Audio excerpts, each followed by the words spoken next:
এই শাহতলী খানকা শরীফ, শাহতলী শানে মদিনা জামে মসজিদ এবং খানকা শরীফ, এটা সরাসরি শাহপুর দরবার শরীফের খানকা শরীফ। এই খানকা শরীফ যিনি প্রতিষ্ঠা করেছেন তিনি শাহপুর দরবার শরীফে কুমিল্লার জমিনে শুয়ে শুয়ে আব্দুস সুবহান আল কাদের রাদিয়াল্লাহু তাআলা এখনো এই খানেকা কুদরতিভাবে সেখান থেকে এই খানেকা কিন্তু ঠিকই পরিচালনা করতেছে। এই খানেকা থেকে আবার মসজিদ করলেন ডক্টর আহমদ পেয়ারা বাগদাদী রহমতুল্লাহি আলাই। শাহপুরের জমিনে শুয়ে আছে ঠিকই, কিন্তু সেখানে শুয়ে শুয়েও ঠিকই খানেকাটা তারা সেখান থেকে পরিচালনা করতেছে। মানে আপনারা ভাববেন না যে তারা মরে গেছে, খানেকা এখন শেষ। না, তারা মরে না, আল্লাহর ওলিরা মরে না, তারা জিন্দা। দুনিয়ার জমিনের ক্ষমতার চাইতে মৃত্যুর পরে আল্লাহ পাক তাদের ক্ষমতা আরো বাড়িয়ে দেন।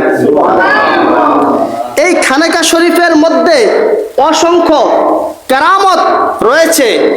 এই খানেকা শরীফের সাথে সম্পৃক্ত রয়েছে অসংখ্য কেরামত। আমি স্বল্প সময়ে দু একটা কেরামত বলতে হয়। খানেকা শরীফের সাথে থাকা যেই গাছটা নারকেল গাছ, এই নারকেল গাছের মূল যেটা, সেই মূলটা পড়ে গিয়েছিল। যেই নারকেল গাছটা আমার নানার হাতে রোপণ করা ছিল, তখন এই গাছটা যখন মরে যাচ্ছে, যেহেতু গাছের মূল পড়ে গেছে, আমার মা নিয়ত করলো যদি আমার এই নারকেল গাছটা জীবিত হয় তাহলে আমি খানেকা শরীফের একটা 11 শরীফ পালন করব।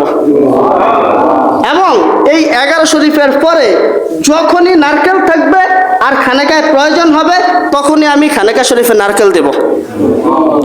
মরা গাছের, যেই গাছের আগা ভেঙে গেছে, পাতাগুলা শুকিয়ে যাচ্ছে, নিয়ত করার পর থেকে এই গাছটা আবার তাজা হয়ে উঠছে। এটা কিন্তু শাহপুরের খানেকা শরীফ, মানে শাহপুরের কারামত, ঠিক কিনা? আমার আয়েশা কয়েকজনে বলছে যে খানেকা শরীফের খেদমত করছে কয়েকদিন, এসএসসি পরীক্ষা দিছে, ইন্টার পরীক্ষা দিছে, দেওয়ার পরে তারা কি করবে, পাস করবে না ফেল করবে জানে না। তখন আয়েশা আজান দিছে কয়েকদিন, ঝাড়ু দিছে খানেকায়, আর বলছে আল্লাহ তোমার অলি রসুলায় আমারে শাহপুরের রসুলায় আমারে পাস করায়ও। বাগদাদি হুজুরে আয়েশা রাত্রে বেলায় স্বপ্ন যুগে দেখিয়ে গেছে তুমি এত এত পয়েন্ট পাইয়া পাস করছো। রেজাল্ট দেওয়ার আগে বাগদাদি হুজুর এসে তাকে বলে দিতেছে কত পয়েন্ট পাইছো এবং তুমি পাস করছো। পরের দিন রেজাল্ট দিবে, এখনো রেজাল্ট দেয় না। আল্লাহর ওলির এটা কারামত।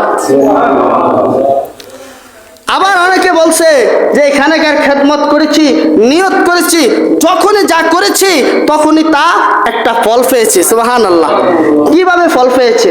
এটা তো শাহতলীর জমিনে, তবে এই খানেকাটা শাহতলীর জমিনে হতে পারে, তবে শাহপুর দরবারের খানেকা, ঠিক কিনা? এই খানেকার সাথে সম্পর্ক রাখলে ইমান যেভাবে বাড়বে, এই খানেকার বিরুদ্ধে করলে তেমনি ভাবে আপনি আবার ধ্বংস হয়ে যাবেন। কারণ এটা পরীক্ষিত, প্রমাণিত। এই জন্য বলছি আপনারা খানেকা শরীফের সাথে সম্পৃক্ততা রাখবেন, সম্পর্ক রাখবেন।